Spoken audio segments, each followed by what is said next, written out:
Well, now imagine a conversation between the angel Gabriel and God. God has given Gabriel a very important job of making sure that everything is ready for when Jesus is born on that first Christmas.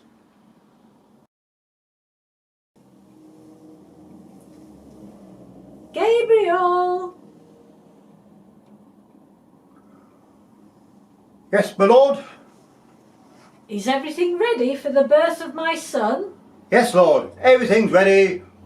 Great. Have you scheduled the choir to sing to the shepherds? Yes, the shepherds are in for a real treat. Try not to frighten the shepherds. I know what you're like. Suddenly appearing dramatically and blowing your trumpet. I don't want any of them to have a heart attack.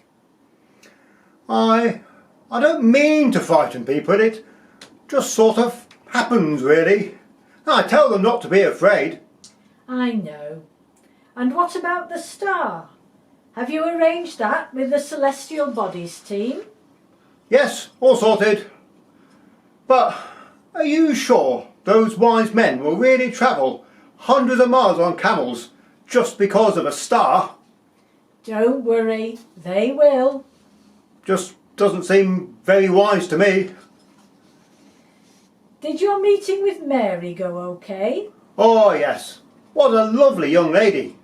I hope you didn't frighten her. I might have frightened her a tiny bit at first, but she took the news remarkably well. And she said she was very happy to do whatever you wanted. She's going to be a wonderful mother for my son. What about Joseph?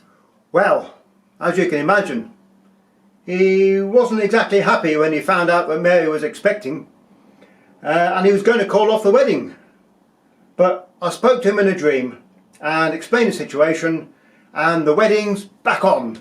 Well done.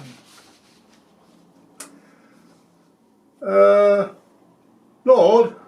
Yes? Do you mind if I ask you a question? No, of course not. What is it? Could you remind me why Jesus needs to be born as a baby on earth? Oh, Gabriel. Didn't you read the memo that I sent round? Well, yeah, but I'm still confused. I'm sending Jesus to the world so that everyone can be saved from the bad things that they do, so that they can have eternal life.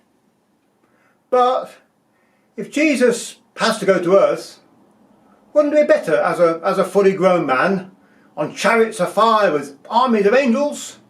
It would be much more fun and a lot less risky. Has anybody done a risk assessment, by the way? But that's the point. It has to be risky.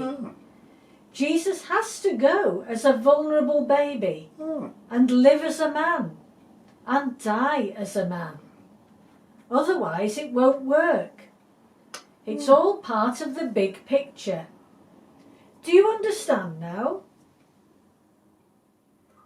No, not really. Sorry. I'm not really very good at big picture stuff. I'm only really good at appearing dramatically and blowing my trumpet and passing on messages. Well, let me give you something to look forward to. When Jesus goes to the world the second time, he will descend from the clouds in glory, and you can go with him and blow your trumpet as much as you like. Oh, brilliant, thanks. Oh, just one last thing I've got to mention. I've arranged for the best room in the best hotel in Bethlehem to be available when Mary and Joseph get there. I mean, Bethlehem will be full of visitors because of this silly census. And well, I mean, you wouldn't want your son to be born in a stable, would you? Ah, I know you meant well, Gabriel, but actually I do want my son to be born homeless in a stable. Oh, really? Why is that? To show that he's come for everyone. And anyway, the shepherds wouldn't be allowed into a posh hotel. Oh yeah, good point. So go and cancel the arrangement for the hotel room. But while you're there, Go to the stable and tell the animals to behave themselves. Yes, of course. I'll go straight away. And try not to frighten the poor animals. I'll do my best. Bye.